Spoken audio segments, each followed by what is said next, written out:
আল্লাহ সুবহানাহু ওয়া তাআলা মুসলিম উম্মার সর্ববৃহৎ একটি ইবাদত হজ। এই হজ সম্পর্কে বর্তমান সময়ে অনেকে আমাদেরকে প্রশ্ন করে থাকেন যে হুজুর, আমরা এই হজের মৌসুমে আমাদের উপর হজ ফরজ হয়েছে, আমরা এই করোনা পরিস্থিতির মধ্যে হজ করতে পারবো কিনা, এই সম্পর্কে কোরআন এবং হাদিস কি বলে। সম্মানিত হাজিরিন, আমি একটি বিষয় আপনাদের সম্মুখে ভালোভাবে উপস্থাপন করলে আপনারা বুঝতে পারবেন যে হজ আমরা এবছর করব কি করব না। সম্মানিত হাজিরিন, বিশ্বনবী সাল্লাল্লাহু আলাইহি সাল্লাম একটি হাদিসের মধ্যে বলছে, বুনিয়াল ইসলাম আলা খামস, শাহাদাতু আল্লা ইলাহা ইল্লাল্লাহ ওয়া আন্না মুহাম্মাদুর রাসূলুল্লাহ, ইকামাস সালাত ওয়া তু হজ ওয়া সাওম রমাদান, মুত্তাফাকুন আলাইহি। এই হাদিসের ভিতরে বিশ্বনবী সাল্লাল্লাহু আলাইহি সাল্লাম বলছেন, ইসলামের স্তম্ভ পাঁচটি।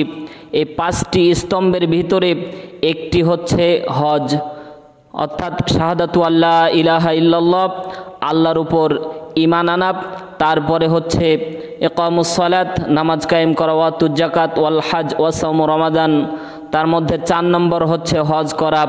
কিন্তু বর্তমান সময়ে তো হজ করা আমাদের বড় একটা মুসিবতের কারণ হয়ে দাঁড়িয়েছে, কারণ মসজিদগুলি আমাদের জন্য বন্ধ করে দেওয়া হয়েছে এবং কি আমরা দেখেছি পাশ্চাত্য সৌদি আরব, মালয়েশিয়া সহ বিভিন্ন দেশে বড় বড় মসজিদগুলিতে বড় জামাত নিষিদ্ধ ঘোষণা করেছে।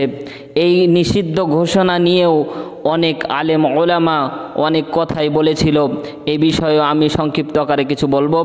তবে একটি জিনিস আমরা বলতে পারি যে আমরা বিগত ইতিহাসের দিকে তাকাইলে আমরা দেখতে পাই প্রায় 100 বছর আগে এই করোনা ভাইরাসের সমগোত্রীয় ভাইরাস দ্বারা 1 কোটি মানুষ মৃত্যুবরণ করেছিল। কয় কোটি? 1 কোটি মানুষ মৃত্যুবরণ করেছিল। আবার আমাদের এই কোভিড-19 এই ভাইরাস 8 ডিসেম্বর 2019 শনাক্ত হওয়ার পরে দিনের পর দিন প্রত্যেক দিন আমাদের মৃত্যুর সংখ্যা বাড়তেছে। কথা বলেন ঠিক কিনা? মৃত্যুর সংখ্যা, আমাদের লাশের পরিমাণ এত পরিমাণে বেড়েছে, যত দিন যাচ্ছে আমাদের লাশ মনে হচ্ছে আমাদের কাঁধে এসে আমাদের কাঁধ এবং বর্তমান সময়ে আকাশ বাতাস মনে হচ্ছে ভারী হয়ে গেছে। কথা বলেন ঠিক কিনা? এজন্য এই ভাইরাসটি সংক্রান্তজনিত একটি ভাইরাস সংক্রমণ একজনের থেকে আরেকজনের ছড়াচ্ছে। এই ভাইরাসের জন্য হজ এবছর হবে কি না এই নিয়ে সংক্ষিপ্ত আকারে কিছু বলবো ইনশাআল্লাহ। আমাদের এই করোনা ভাইরাস, আমাদের একটি ধারণা যে আমরা সবচেয়ে বেশি ভরসা করি কার উপরে? আরো জোরে বলুন, কার উপরে? আল্লাহ সুবহানাহু ওয়া তাআলার উপরে। অনেক লোক বলে যে আল্লাহর উপর ভরসা করে আমরা হজ পালন করতে পারবো, কিন্তু আসলে এই কথাটা আমরা এতটুক হাদিস দ্বারা যদি আপনাদেরকে বুঝিয়ে দেই যে আল্লাহর উপর ভরসা করার নাম এই নয় যে আমি ভাইরাস নিয়ে খেলবো, ভাইরাস আমাকে ধরবে না। কথা বলেন ঠিক কিনা? এজন্য বিশ্বনবী সাল্লাল্লাহু আলাইহি সাল্লাম আপনার আর আমার থেকে আল্লাহ রব্বুল আলামিনকে বেশি ভয় করেছিল, বেশি তাওয়াক্কুল করেছিল। কথা বলেন ঠিক কিনা? আমরা দেখেছি হিজরতের সময় বিশ্বনবী জনাবে মুহাম্মদ রাসূলুল্লাহ সাল্লাল্লাহু আলাইহি সাল্লাম যখন হিজরত করতে চলে যায়, বিশ্বনবী কয়েকটা দিক লক্ষ্য করেছিল। বিশ্বনবী আমরা জানি রাতের ভিতর হিজরত করেছিল। আবার তিনি মক্কার থেকে যখন রওনা দিয়েছিলেন, শুধুমাত্র ডাইরেক্ট তিনি মক্কা থেকে মদিনা যেতে পারতেন। কথা বলেন ঠিক কিনা? মক্কা থেকে ডাইরেক্ট মদিনা চলে যেতে পারতেন একই রাস্তা দিয়ে, কারণ তিনি তাওয়াক্কুল করে কার উপর? আল্লাহ সুবহানাহু ওয়া তাআলার উপর তাওয়াক্কুল করার কারণে তিনি ডাইরেক্ট মক্কা থেকে মদিনা চলে যেতেন। বলুন দেখি, আল্লাহ তাকে প্রোটেকশন দিতে পারতো কি পারতো না? মুসলমান জবাব দেন, পারতো কি পারতো না? পারতো। তারপরেও বিশ্বনবী সাল্লাল্লাহু আলাইহি সাল্লাম কি করলেন? তিনি মক্কা থেকে মদিনা যাওয়ার সহজ পথে না গিয়ে তিনি ব্যতিক্রম একটি পথ ধরলেন এবং শহর পর্বতে 3 রাত অবস্থান করলেন। সুবহানাল্লাহ বলেন। এবং তিনি কিছু খাদ্য সামগ্রী নিলেন এবং তিনি যখন হিজরত করেন তখন তিনি একটি বাহন নিয়েছিলেন, আগে থেকে বাহন রেডি করে রেখেছিলেন। সম্মানিত হাজিরিন, এজন্য বলবো বিশ্বনবী সাল্লাল্লাহু আলাইহি সাল্লাম আল্লাহর উপর তাওয়াক্কুল করেছিল, কিন্তু এই নয় যে বিশ্বনবী কাফেরদের সামনে দিয়ে হেঁটে চলে যাবে, এটার নাম তাওয়াক্কুল না। আনাস রাদিয়াল্লাহু তাআলা আনহু, একটি মুসলিম শরীফের হাদিস, আনাস রাদিয়াল্লাহু তাআলা আনহু বর্ণনা করতেছেন যে একজন ব্যক্তি এসে জিজ্ঞাসা করলো, ইয়া রাসূলুল্লাহ, আমি কি আমার উটটা বেঁধে নামাজে দাঁড়াবো না উটটা ছেড়ে দিয়ে আল্লাহর উপর ভরসা করব? সম্মানিত হাজিরিন, বলুন দেখি, উটটা ছাড়লেও আল্লাহ হেফাজত করতে পারবে না? জবান খুলে বলুন, পারবে না? পারবে। তারপরেও আল্লাহ নবী সাল্লাল্লাহু আলাইহি সাল্লাম বললেন, উটটা তুমি বেঁধে রেখে নামাজে দাঁড়াও। তার এই হাদিসের তাফসীরের মধ্যে, ব্যাখ্যার মধ্যে বলা হয়েছে যে আসলেই আল্লাহ সুবহানাহু ওয়া তাআলা সেটাকে হেফাজত করতে পারবে, কিন্তু আমরা আমাদের মনটাকে হেফাজত করতে পারবো না। আমাদের মন বেখেয়াল হয়ে যাবে যে আমার উটটি আছে না গেছে, আমার উটটিকে চলে গেল, এই জিনিসটা আমাদের মাঝে আসবে না। এজন্য বিশ্বনবী সাল্লাল্লাহু আলাইহি সাল্লাম বলছে, উটটা বেঁধে আল্লাহর উপর তাওয়াক্কুল করো, তাহলে তোমার মনটাও স্থির থাকবে। সুবহানাল্লাহ বলেন। আমরা তাহলে এই করোনা ভাইরাসের ভিতরে হজের ব্যাপারটা আমরা বলবো।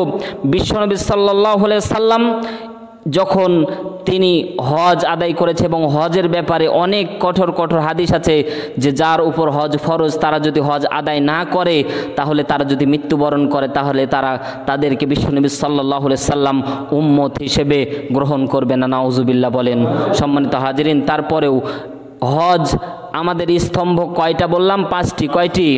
5টি স্তম্ভের ভিতরে 3টি স্তম্ভ আমাদের সকল মানুষের জন্য খাস, সকল মানুষের জন্য, গরিব দুঃখী, ধনী গরিব সকলের জন্য খাস, কিন্তু 2টি ইবাদত আল্লাহ সুবহানাহু ওয়া তাআলা শুধুমাত্র খাস করে দিয়েছে ধনীদের জন্য। সুবহানাল্লাহ বলেন। কারণ গরিবেরা টাকা খরচ করে হজ করতে যাইতে পারবে না, কথা বলেন ঠিক কিনা? সম্মানিত হাজিরিন, এজন্য ধনী শ্রেণীর লোকের জন্য আল্লাহ রাব্বুল আলামিন জাকাত এবং হজটাকে ফরজ করে দিয়েছেন, এবং এই হজটা শুধুমাত্র ধনী ব্যক্তিরাই যাবে, কিন্তু গরিব ব্যক্তিদের জন্য হজ ফরজ নয়। সম্মানিত হাজিরিন, আমরা জানি ভাইরাস বা ব্যাকটেরিয়া কাফের বা মুমিন চিনে না, কথা বলেন ঠিক কিনা? তারা চিনে না রাজা কিংবা প্রজা, কথা বলেন ঠিক কিনা? তারা চিনে না মক্কা না মস্কো, কোন দেশে তার বাড়ি, এটাও আমাদের ভাইরাস চিনে না। সম্মানিত হাজিরিন, আমরা দেখেছি 1821 সালে 20,000 হাজি একসঙ্গে কলেরা রোগে আক্রান্ত হয়ে মারা গিয়েছিল। সম্মানিত হাজিরিন, আমরা আরও দেখেছি 1865 সালে 15,000 হাজি একই রোগে মৃত্যুবরণ করে। হজরত ওমরের সময়ে 25,000 মানুষ প্লেগ রোগে মৃত্যুবরণ করে, সেগুলোও হচ্ছে সংক্রমিত এইরকম ভাইরাসজনিত একটি রোগ। এজন্য আমরা ইতিহাসের পাতার দিকে দেখলে দেখতে পাবো সাহাবাদের আমলেও এইরকম ভাইরাস, এইরকম প্লেগ রোগে অসংখ্য সাহাবী মৃত্যুবরণ করেছিল। তার মানে এই নয় যে এই সময়ে কারো মৃত্যু হয়ে গেলে সে কাফের হবে, কথা বলেন ঠিক কিনা? এই সময়ে কারো যদি মৃত্যু হয়, আল্লাহ সুবহানাহু ওয়া তাআলা আপনার আর আমল জানে। ইন্নাল্লাহা লা ইয়ানজুরু ইলা সুওয়ারিকুম ওয়া আমওয়ালিকুম ওয়ালাকিন ইয়ানজুরু ইলা কুলুবিকুম। আল্লাহ রব্বুল আলামিন বাহ্যিক কোনো চেহারা সুরত দেখে না, আল্লাহ রব্বুল আলামিন দেখেন অন্তরেরটা। এই জন্য আল্লাহ সুবহানাহু ওয়া তাআলা প্রত্যেক ব্যক্তির অন্তরের খবর জানে কি জানে না? আল্লাহ রব্বুল আলামিন প্রত্যেক ব্যক্তির অন্তরের খবর জানে। এই অন্তরের খবর যদি আমার আল্লাহ রব্বুল আলামিন জানে, তাহলে আল্লাহ সুবহানাহু ওয়া তাআলা যখন আপনার আর আমার বিচার করবে, তখন দেখতে পাবে আপনি ঈমানদার, আপনার জন্য আল্লাহ রব্বুল আলামিন জান্নাতের দরজাগুলি খুলে দেবে। শুধু কি তাই, শুধু কি তাই, আপনার মান মর্যাদা আল্লাহ রব্বুল আলামিনের কাছে এত হবে, এত হবে, আল্লাহ সুবহানাহু ওয়া তাআলা আপনার জন্য সর্বোচ্চ, আপনার জন্য সর্বোচ্চ রাজার হালত করে দিয়ে, যাতে কিয়ামতের ময়দানে আপনার জন্য কোনো কষ্ট না হয়, এই জন্য আল্লাহ সুবহানাহু ওয়া তাআলা আপনাকে বিশ্বনবীর হাত দ্বারা হাউজে কাউসারের পানি পান করায়া দেবেন। তাহলে এই ভাইরাস আক্রান্ত হয়ে মৃত্যুবরণ কে করলো, ইমানদার করলো না বেঈমান করলো, এটা দেখার বিষয় নয়, সকলকেই এই ভাইরাস অ্যাটাক করবে। সম্মানিত হাজিরিন, যখন কোনো ভাইরাস বা কোনো ব্যাকটেরিয়া কোনো মহামারী আকার ধারণ করে, বিশ্বনবী সাল্লাল্লাহু আলাইহি সাল্লাম আম্মা জানা আয়েশা সিদ্দিকা রাদিয়াল্লাহু তাআলা আনহা তিনি বর্ণনা করতেছেন, যখন কোনো এলাকায় মহামারী আকার ধারণ করে তখন ইমানদারদের বলা হয়েছে সেইখানেই অবস্থান করতে হবে। সেখানে যদি তাদের মৃত্যু হয়ে যায় তাহলে তারা শহীদি মর্যাদা পাবে। সুবহানাল্লাহ বলেন। সম্মানিত হাজিরিন, আমরা আসি হজ প্রসঙ্গে। তাহলে আমরা দেখেছি যে ওমরের সময় 25,000 মানুষ মৃত্যুবরণ করেছিল। আমরা বিগত কয়েক বছর আগে দেখেছিলাম মিনায় আগুন লেগেছিল, লাগেনি? মিনায় আগুন লেগেছিল, তখন কিছু হাজিরা, সাংবাদিকেরা ব্রিফিং দিয়েছিল, কিছু হাজি তাঁবুর মধ্যে বসে থেকে মনে মনে ভেবেছিল যে আমরা হজ করতে এসেছি, মানে আমরা আল্লাহর মেহমান। কার মেহমান? আল্লাহর মেহমানকে আগুন ধরবে না, এই তাওয়াক্কুল করে অনেক হাজি তাঁবুর ভিতরে বসেছিল। পক্ষান্তরে কিছু সময় পর দেখা গেছে অনেক মানুষ সময়ের ব্যবধানে দগ্ধ হয়ে পুড়ে মৃত্যুবরণ করেছে। কথা বলেন ঠিক কিনা? ইতিহাস আমাদের সাক্ষী দেয় যে আল্লাহ সুবহানাহু ওয়া তাআলা হেফাজত করবে। তার মানে এই নয় তাঁবুতে আগুন লেগে গিয়েছে আর তাঁবুর মধ্যে তুমি বসে থাকবা আর আল্লাহ তোমাকে আসমান থেকে এসে তোমাকে সাহায্য করবে, এটার নাম তাওয়াক্কুল না। সম্মানিত হাজিরিন, এজন্য আমরা আল্লাহ সুবহানাহু ওয়া তাআলাকে ভয় করি, আমাদের টাকা সামর্থ্য আছে সেই জন্য এইবারই হজ করতে যেতে হবে এমনটাও না। সম্মানিত হাজিরিন, এজন্য আমরা হাজি যারা আছি হজ করার নিয়ত করেছি, নিয়ত করার সঙ্গে সঙ্গে আল্লাহ আপনার আর আমার হজের কবুলিয়াতের সওয়াব লিখে দিয়েছে। সুবহানাল্লাহ বলে। সম্মানিত হাজিরিন, এজন্য আমরা দেখেছি ইনফ্লুয়েঞ্জা ভাইরাসে আক্রান্ত হয়ে অনেক হাজি মৃত্যুবরণ করেছে।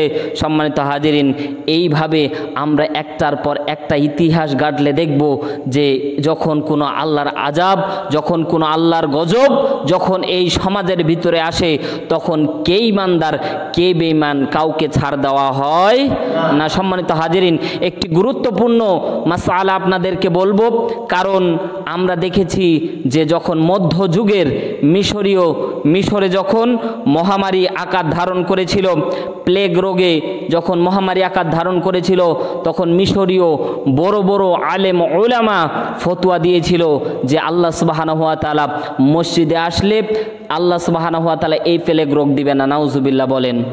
আজকে করোনা ভাইরাসের সময় আমাদেরও অনেক আলেম এরকম কথা বলে, আসলে মসজিদের মধ্যে যে করোনা ভাইরাস ধরবে না এই কিন্তু না, কিন্তু আমাদেরকে সতর্ক থাকা লাগবে। কথা বলেন ঠিক কিনা?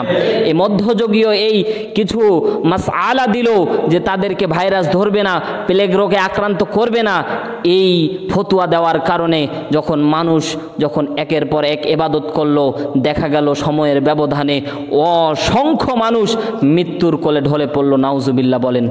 কিছুদিন পরে 10 থেকে 12 দিন পরে ফতোয়া উড্ড করে নিল। বলুন দেখি, এই একটা ফতোয়া দেওয়ার কারণে অসংখ্য হাজার প্রাণ জীবন অকাতরে বিলিয়ে দিল। তাহলে একটা ফতোয়ার কারণে আপনার দেখা যেতে পারে একটা এলাকা ধ্বংস হতে পারে, আপনার একটা ফতোয়া দেওয়ার কারণে গোটা সমাজ ধ্বংস হতে পারে, আপনার একটা ফতোয়া দেওয়ার কারণে গোটা রাষ্ট্র ধ্বংস হতে পারে। এজন্য বলবো যে ফতোয়া দেওয়ার ক্ষেত্রে একটু বুঝে শুনে ফতোয়া দেওয়া লাগবে, কারণ এই করোনা ভাইরাসের সময়ে এটা সাধারণ কোনো ভাইরাস না। আমরা এর শুরু দেখেছি, শেষ কখন বা কোথায় আছে আমরা আজও এর কুল কিনারা খুঁজে পাচ্ছি না। সম্মানিত হাজিরিন, এজন্য এই হজের মৌসুমে আমরা যে হজ করতে চলে গেলে আল্লাহ আমাদেরকে ভাইরাস দিবে না তা কিন্তু না। এজন্য আমরা সবর করব যাতে করে আল্লাহ সুবহানাহু ওয়া তাআলা আমাদেরকে হেফাজত করে। আল্লাহ সুবহানাহু ওয়া তাআলা আমাদেরকে হেফাজত করুক। জোরে বলুন আমিন। আল্লাহ সুবহানাহু ওয়া তাআলা যারা হজের নিয়ত করেছিলাম আল্লাহ আমাদের কবুল করে নিয়েছেন, এবং যারা হজ করতে এবার নাও যেতে পারেন তাই বলে মন খারাপ করা যাবে না। আল্লাহ রাব্বুল আলামিন যারা হজ করার নিয়ত করেছে আল্লাহ তাদের হজগুলি কবুল করে নিক। বলুন আল্লাহুম্মা আমিন।